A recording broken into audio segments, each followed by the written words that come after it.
اعوذ باللہ من الشیطان الرجیم، بسم اللہ الرحمن الرحیم۔ روحانی علاجگاہ و آستانہ عالیہ فیضان الاولیاء کی جانب سے فقیر آپ کی خدمت میں حاضر ہے۔ ناظرین و سامعین کرام، ہم آج کا جو عمل آپ کی خدمت میں پیش کریں گے، یہ عمل ہے سلاطین اربع کا عمل، جن چار بزرگوں کو ہم مشرق، مغرب، شمال اور جنوب کے نام سے ان بزرگوں کی اس طرف ڈیوٹی لگی ہے، جن کو رجال الغیب بھی کہا جاتا ہے، اور ان کو اصحال ثواب کا آج کا عمل ہے۔ ناظرین و سامعین کرام، اگر آپ نے ابھی تک ہمارا چینل سبسکرائب نہیں کیا تو برائے کرم ہمارے چینل کو سبسکرائب کر لیں اور ساتھ میں بیل آئیکن کو دبائیں تاکہ ہماری ہر آنے والی نئی ویڈیو سب سے پہلے آپ کو موصول ہو۔ ناظرین کرام، اس عمل کی ترتیب اس طرح سے ہے کہ آپ نے فاتحہ خوانی کا اہتمام کرنا ہے۔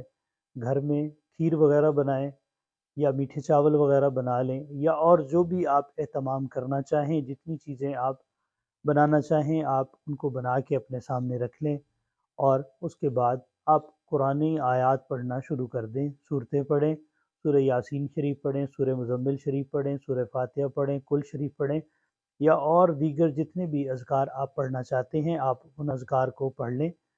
پڑھنے کے بعد آپ نے ان چار بزرگوں کو اصحال ثواب پیش کرنا ہے، جن کے نام آپ کو اسکرین پر نظر آ رہے ہیں۔ حضرت خواجہ عبدالرحیم مشرقی رحمۃ اللہ تعالی علیہ، حضرت خواجہ عبدالکریم مغربی رحمۃ اللہ تعالی علیہ، حضرت خواجہ عبدالرشید شمالی رحمۃ اللہ تعالی علیہ، حضرت خواجہ عبدالجلیل جنوبی رحمۃ اللہ تعالی علیہ۔ ان چاروں سمتوں کے یہ رجال الغیب بزرگ ہیں جن کو آپ اصحال ثواب پیش کریں گے، اور یہ چاروں طرف سے آپ کے گھر میں رزق، خیر و برکت پورا ایک سال، اگلے 4 رجب المرجب تک آپ کے گھر میں رزق کی فراوانی اسی طرح رہے گی، خیر و برکت رہے گی، اور آفات و بلیات، نظر بد سے بھی محفوظ رہیں گے۔ ناظرین کرام، ان کو ثواب پیش کرنے کے بعد اللہ رب العزت کے سامنے دعا کرنی ہے۔ ان چاروں سمتوں پر جو بزرگ ہیں، مشرقی، مغربی، شمالی اور جنوبی، ان بزرگوں کے وسیلے سے آپ نے دعا کرنی ہے۔ انشاءاللہ تعالی آپ کے گھر میں خیر و برکت پورا ایک سال رہے گی۔ اس کے بعد اگلے سال آپ اس عمل کو دوبارہ دہرا لیں گے۔